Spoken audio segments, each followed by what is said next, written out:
The post that I put about like what did your academy not prepare you for? Like what do you feel like you were under prepared and overwhelmed dealing with when you got out on your own on the street? And this is like, like obviously I'm thinking from my experience as a police officer, and my experience as being, at our academy, at our department, which I'm not saying, anything specifically negative about, because like I'll talk about that in a second. But it could also be your experience from the fire side, or if you have like military background, it could be basic or boot or whatever you went through, right? What were you not prepared for? Okay. Um, I've been thinking some more about um, training and how we do things from an academy standpoint, and what I'm seeing on the street from like new officers coming out,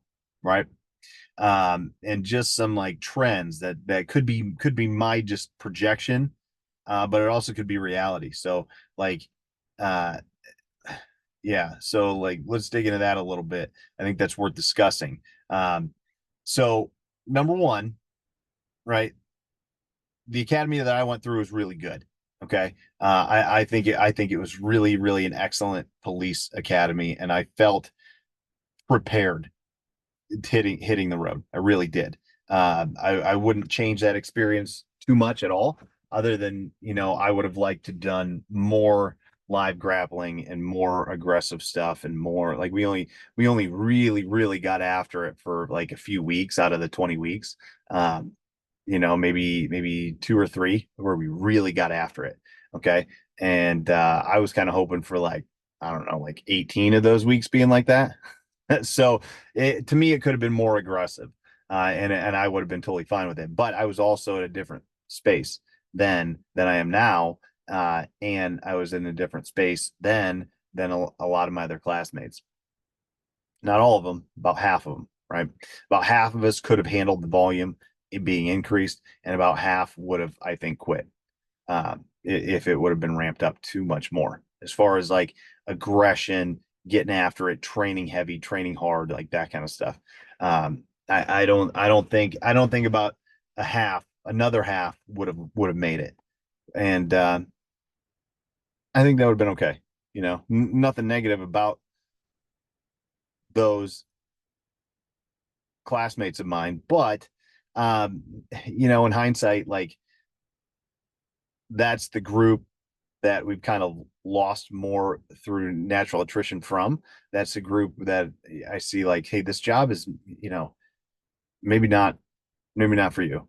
You know, um, eh, it's rough, man. It's rough.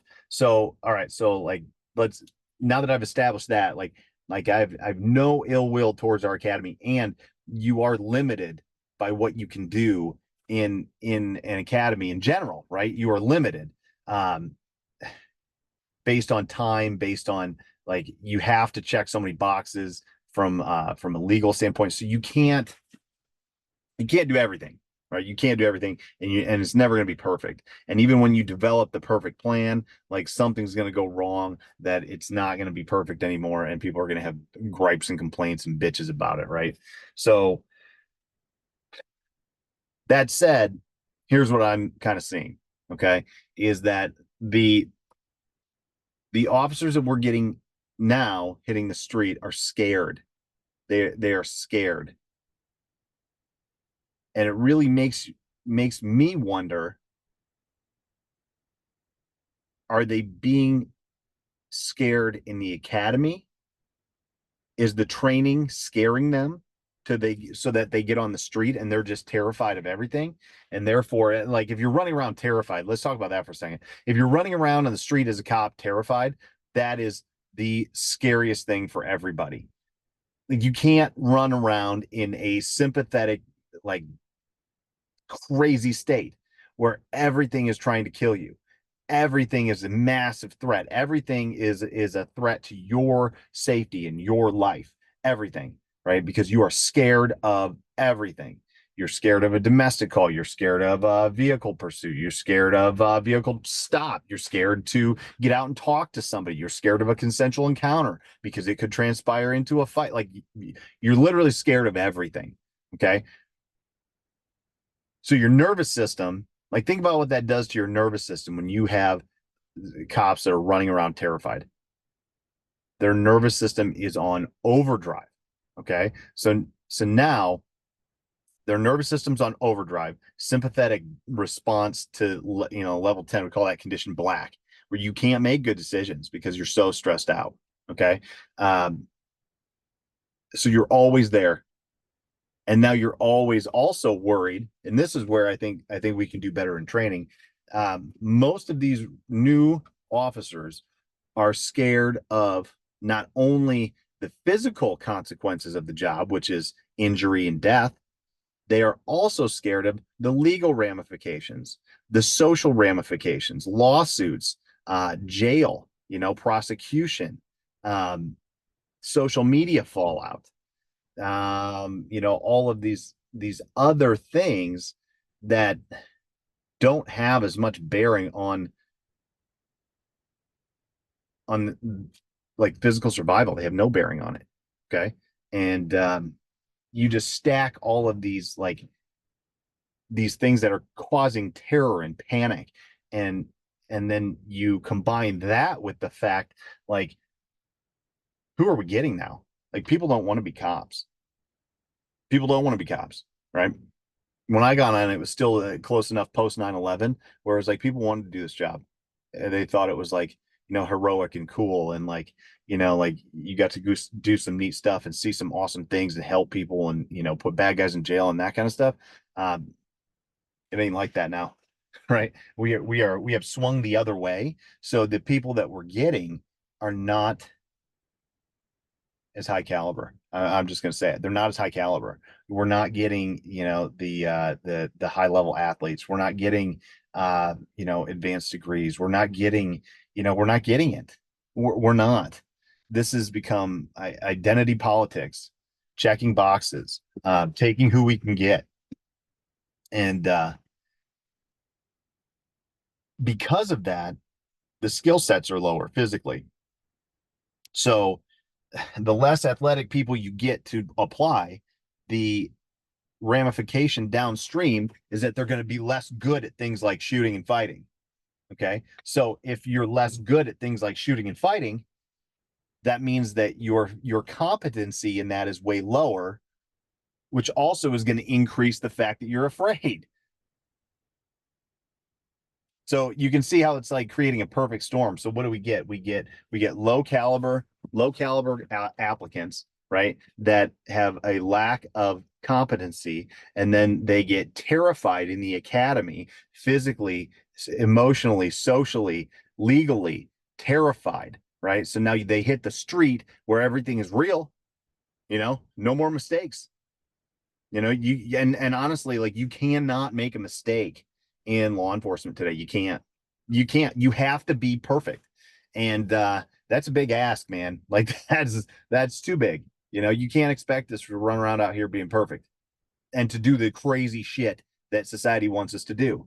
Yeah, you can't. It's impossible, right? We're going to make mistakes. Now, where I've always kind of landed with this is that you make mistakes everywhere that's not going to kill people, right? You can't take that back. Okay. So, like, if I'm going to screw something up, I'm going to screw something up, you know, being safer than not. And as long as I can justify that based on, number one, my moral code, okay, my conscience, and number two, legally, and three, from a policy standpoint, that's like third down the line, right? Uh, my moral code, legal, policy, okay, and then everything that you have, like use of force, case law, that kind of stuff, it'll hold up, and you'll be all right. Okay. Um, but that's where you really have to understand how to put violence into context. And this is where we need to clean things up, right? So as much as like our academy did great, I felt like, in 2007, um, we need to stop scaring them with fallout after events. We have no control over what happens if we get into a shooting. We have no control over what happens on the back end of that. None, right? So all you can do is prepare yourself to do what you know you need to do from a moral standpoint. And as long as you're not a total psychopath, like you're going to be fine.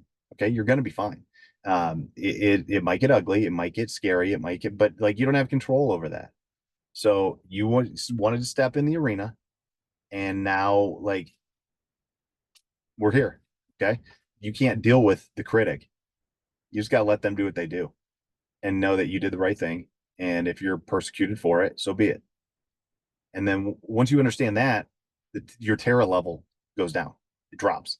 Okay. And like that's a load off, right? And I think we all went through in 2020 where it's like, man, I I don't want to do that. I don't like I saw that and I was like, that dude screwed up, right? Like he should have picked a different tactic. He maybe should have done something different, but that was not a murder, right? So like it could be any of us, okay? Um, in some context, but you get nervous, like, am I going to be the next one that is going to be made a political sacrifice, right? And it's like, hey, maybe. Oh well. You know what I mean? Like your options are quit playing the game or let it go because you don't have control over what the officials are going to do. All you can do is do the best you can in playing the game within the rule set that you know you are allowed. The issue comes when we don't have a clear and defined set of rules, right? It's another issue. But going back to like, hey, what do we need to clean up on our end? Is we need to clean up the fact that we need to have real conversations about like violence and about using violence and about when to use it and what inbounds and out of bounds is. We're so worried about lawsuits, and it's like, well, who cares? Lawsuits are going to come. Like this country was designed for lawsuits. Who cares? Like that's why we have qualified immunity, and is why we should never let that go. Is that like that qualified immunity does a lot for us because it allows us to act in a less terrified fashion, right? So if at the very least I'm not worried about my personal assets being taken from me because I acted morally, legally within policy and I still got sued and you managed to somehow win a civil case and now I don't have anything to my name, like that can't happen. Like that's a bad profession to be in. Like nobody should work in that field if and when that works we were to lose that little bit of qualified immunity that we have. I'd quit tomorrow. There's no way that this would be a safe, not even safe, that this would be a reasonable place to work. There's no way that this arena would be a reasonable place to work at all, right? Um, and that's what we need to look at. Is it reasonable? Right now, it's reasonable. Um, it's unpredictable, but it's I guess reasonable. But if they were to take something like that, right, or if we lose the objective reasonableness standard, that kind of stuff, like then it's unreasonable. And it's like I don't care how much time you got on, like see ya, right? Because like you're gonna go to jail, right? You're gonna lose your ass, right? And that's where it's like, okay, well, I guess the war of attrition against us is over. Like they win. If that's the way the country wants to go, then so be it. But again, like, what do you have control over? None of it. So oh well, right? If I got to find a new job for the last like you know 10, 20 years, the next 10, 20 years, so be it. Like other people find new jobs all the time. um you know so there you go. There's that, right? So like we gotta be less apt to worry about the fallout on the back end, right? Talk about real violence, talk about application of violence, and how to use it as a language. And that's where, from an academy side, from a training side, I don't feel like we do that. We don't prepare for um, the use of violence as a language of communication, as a form of communication. Speaking violence is a form of communication. And more likely than not, it is the primary form of communication with most people that we deal with. Violence, aggression, emotional agitation, right? Like, then people are not regulated, they're not in control, they are not within a rational thought process. So how do we speak the language that they are displaying and try to bring it back down and harness it into a rational conversation? Right? Sometimes that involves yelling, sometimes that involves cussing, sometimes that involves grabbing someone, physically restraining them, or using force against them. Sometimes it requires that. And what does that look like? What does that feel like? What does that look like afterwards? Okay. So if we talk about all of those things, then we can change our expectations around violence in general. Okay. And that's going to help a ton of stuff, right? A ton of stuff. It's going to alleviate stress, right? Number one, it's going to alleviate stress. And it's going to lower that terror threshold, which is then going to make your cops less freaked out. Okay. Which is a good thing. You don't want your cops freaked out and stressed out. You don't. You don't. That's not where you want them. Not at all. Okay. So let's kind of stay with that for a second, right? Um, from a training standpoint, it's like we talk about train to the least common denominator, but we skip the basic steps. So, like, this also doesn't help from a nervous system standpoint. Like, our aerobic systems are deconditioned on this job. Our aerobic systems are deconditioned. That doesn't help stress management at all, right? Does the opposite. Okay. And training hard CrossFit, training hard jujitsu, hard, right? Doing sprint work, doing these like seemingly hard things physically, it doesn't help your aerobic system as much, right? You got to do aerobic work. You have to do aerobic work, right? So, like, and we don't do it. We don't do it as much. We got rid of a lot of the long, slow duration running in the academies. Not a lot of people do those anymore. And I was a big proponent to get rid of it. I'm not sorry to see it go, but because there was too much volume with it, right? And it was causing injuries. But you can't throw the baby out with the bathwater either. And like, aerobic work is epically important. So, like, you know, how can you manage your nervous system? Have a strong aerobic system. Easy, right? You don't need to go epically hard. But we worry so much about crushing people, making them quit. And there's a time for that. Like, don't get me wrong. Like, I'm not saying like recruits shouldn't be crushed. Like, they fucking should. But um crushing them day in and day out with insane anaerobic work, like, that's wrecking their nervous system. Okay. That's not good for them. It's not good for their joints either. Right. So, like, if you're doing CrossFit at a million miles an hour for 20 to 22 weeks straight, like, that's not smart. That's not a good use of your investment. Like, you're investing, tens, if not hundreds of thousands of dollars in training in recruits, and like, you're just gonna beat them up like that, like, with physical training. That's stupid, right? And again, like, I've been on that side where I'm like, this is the way. I can tell you it's not the way. It's only the way for a little bit, and then all of a sudden you're too busted up to to deal with life. And then your recruits are hitting the street and they got all these nagging little injuries, and nobody's up to speed, and nobody can run or fight or do anything because they're so broken down from CrossFit. I ran a CrossFit affiliate. Yikes. Um, anyway, there's a way to blend it. There definitely is. Like, there's a way to blend that type of training, and it really goes back to stuff like Mark Sisson said. Mark Sisson was a guy. He wrote the Paleo Code, I believe, or the Paleo Blueprint, something like that. Um, Years and years and years ago.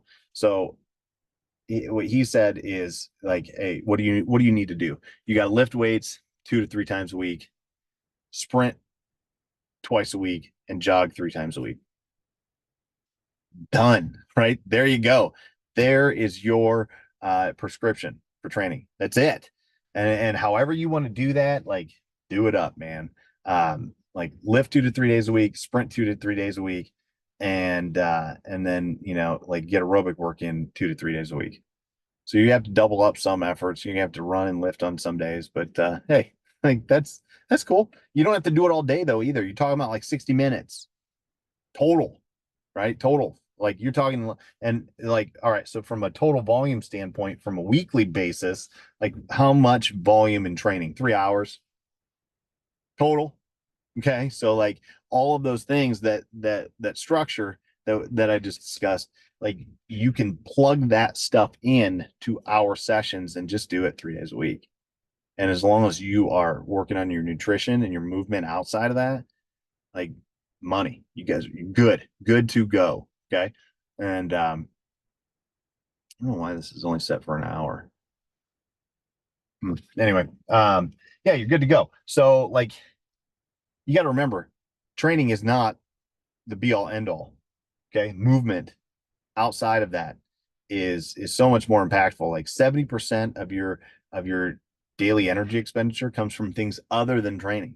70% daily movement, walk, run, bike, like whatever, move around, do housework, get out of your car. That's the biggest thing. We sit in our fucking cars and we don't move. Don't move. Right. So it becomes very sedentary until all of a sudden we are very, very stressed, either physically, emotionally, mentally, or all of the above. Okay. So 3 hours of training, maybe 4 if you really want to push it. Now, the last thing that I want to talk about is time management, which goes along with stress management. If you are stressed, it usually means that you feel out of control. Like you don't have a coping skill, or you don't have something is spinning over here that you can't contain in your life, and it is causing you stress, right? Because you like it's not working. Okay. um so what can you control? You control yourself and your reactions, and the use of your time. Okay. So the best way to start to control external stress is to audit your calendar. Okay. And the easiest way to do that is to take your little phone. You take this little icon here, it's a calendar, and you simply give things a schedule. Okay. All right. Give it a schedule. Give it a schedule. Okay. That's a dentist appointment. Got to get that shit rescheduled. Okay. So, time management becomes stress management. And if you don't control your time, it's going to be gone, right? So like you look at super productive people, Tony Robbins comes to mind. I think half those stories are bullshit, but like how does a guy like Tony Robbins get so much done in a day? Um, he's got the same 24 hours I do, but I don't do shit, right? So how does he do that? Well, he controls his time. He's ruthless with it, and like I've heard some people go off the rails with this stuff where they're like, I don't even take phone calls from my mom. If it's not scheduled, she knows better. Like, okay, well, how important is being productive to you? And there is a balance to these things. I would say that probably exceeds the balance point for me anyway. So, but anyway, you have to control your schedule. If you don't control your schedule to at least like an 80%, the time's gonna be gone, and you're gonna run out of time. You're gonna have any time to work out. Like, no, you just didn't control your fucking schedule. So now your lazy ass isn't gonna get to train. Okay. You ran out of your window. Okay. Well, I didn't have time to pack a meal. No, you didn't schedule it. You didn't make it a priority, right? I guarantee you had a priority of like doing whatever you got done that day was the priority. Okay. You brush your teeth, you got ready for work, like you got to work, like you did that. How'd you do that? You know? So like just back it down, right? What are you doing that's successful? And how are you getting that done? Or how have you gotten a thing done? How have you reached a goal before? Like what did you do? Go and like reverse engineer that, figure out how you did that if you don't know already, and then just do the same things to what you want to do. But it comes down with making time a priority. And when I ran my gym, that was the biggest thing I heard was like, well, I don't have the money and I don't have the time. And then you start asking questions, and very few people, like, that's the truth for either. Okay. Now, I will say, in being a first responder, being a cop, like, time sucks. Shifts suck. Like, you run out of time quicker than most people because you have to sleep at fucked up times, because you have to do things at non-optimal times. So you run out of time quicker. But that just means that you have to really dial in your focus for the time that you have.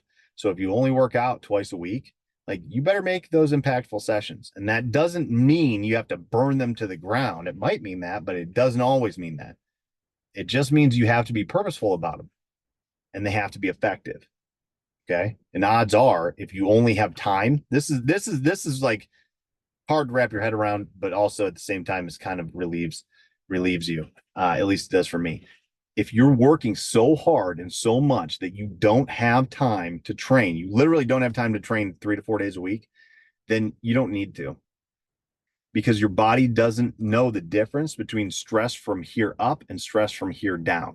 Okay. The body and the brain are recognized the same. Your brain recognizes stress from the neck up. That means mental and emotional stress, the same as it does from a hard workout.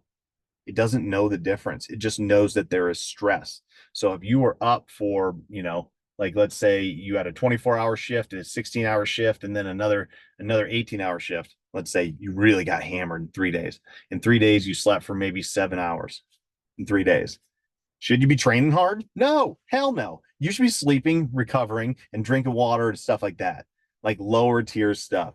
Training is not on the menu. Go to bed. Okay. That's okay. So if you're out of time, like honestly out of time, where it's like, hey, I scheduled things, but I got called out. I had an emergency. I had XYZ to do. I had to go back in and write a PC, and I didn't get to bed. I didn't get to sleep. Okay. So, like, hey, that happens. That's a reality of our world. And all that means is that we might not get a good hard training session in. We might not get a training session in at all. And that also means we don't need it. But it does not give us an excuse to not pay attention to nutrition, not pay attention to hydration, and not pay attention to sleep, rest, and recovery, because you have to get back on it in order to get your training session down the road a day or two, because you do need it. It's not like I can just be stressed from work and I never have to train. That's not what I'm saying. What it means is that you have to get the ship right so that you can get back on track and start to progress down the track for training again. Like, that has to be a thing. You can't just disregard it. But where does it start? Control your time, schedule it, make it a priority. If you don't do that, nothing will change. If you don't change your schedule, nothing will change. This is the biggest thing that I see with people, is the use of time and the ability to manage time, which then dictates stress. And then everything unravels from there. Okay. So that's the big takeaways, guys, right? So, like, we need to lower our terror threshold, all right, on the street. Like, we cannot be terrified. We got to change that. Change the level of sympathetic stress that we have. Terror management, like, we can't be just running around scared as shit. Okay. Competency has to go up, stress has to go down. And then from there, control your time, and then understand, like, how to schedule, how to maintain a consistent training routine and what that means for you. If you need help with this stuff, like, that's what this community is for. So let's get things rocking and rolling. And Yeah, guys. So like I'd love to see you on some trainings here in the future. And if you got ideas, stuff that you want addressed, dealt with, whatever, like let me know. All right.